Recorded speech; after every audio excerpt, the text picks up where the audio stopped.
क्या तेलंगाना में बीआरएस टूट की कगार पर है? क्या केटीआर और कविता की जंग पार्टी को बर्बादी की ओर ले जाएगी? तेलंगाना की राजनीति में आजकल सिर्फ विरोधी ही नहीं बल्कि भाई बहन भी एक दूसरे के खिलाफ खड़े नजर आ रहे हैं।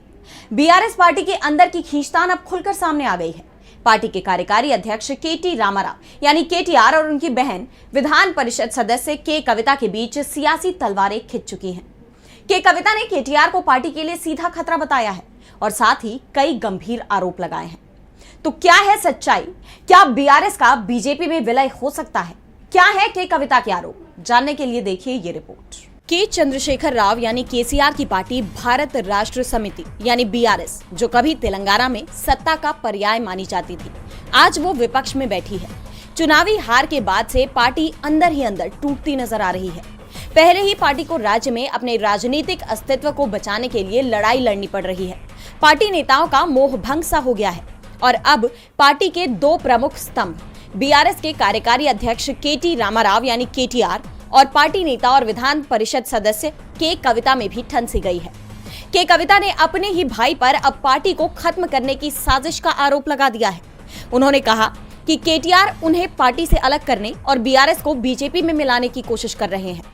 एक अनौपचारिक बातचीत में उनका यह बयान सामने आया है।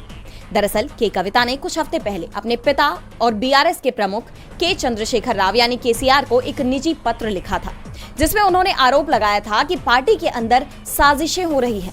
कविता का कहना है कि उनकी ये चिट्ठी पार्टी के कुछ लोगों ने जानबूझकर लीक कर दी। उन्होंने कहा कि केसीआर भगवान है, लेकिन उनके आसपास कुछ शैतान जैसे लोग हैं जो पार्टी को बहुत नुकसान पहुंचा रहे हैं। मैं केसीआर की बेटी हूं। जब मेरी निजी चिट्ठी ही लीक हो सकती है तो बाकी लोगों की स्थिति का अंदाजा लगाया जा सकता है। सभी को सोचने की जरूरत है कि पार्टी में क्या हो रहा है। कविता ने संकेतों में केटीआर पर आरोप लगाते हुए कहा कि पिछले साल जब मैं जेल में थी तब पार्टी के कुछ लोगों ने बीआरएस को बीजेपी में मिलाने की कोशिश की थी, जिसका मैंने सख्त विरोध किया था।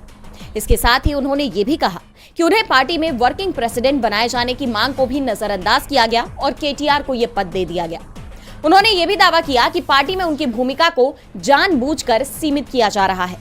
उनके इस बयान के बाद बीआरएस की अंदरूनी लड़ाई खुलकर सामने आ गई है, जो केसीआर की चिंता को बढ़ा रही है। इससे पहले भी बीआरएस के बीजेपी में शामिल होने की चर्चा चल रही थी और अब कविता के इस बयान ने उन दावों को बल दे दिया है। ऐसे में सवाल ये है कि क्या वो इसे रोक पाएंगी या बीआरएस का बीजेपी में विलय हो जाएगा। बहरहाल ये तो आने वाला वक्त ही बता पाएगा।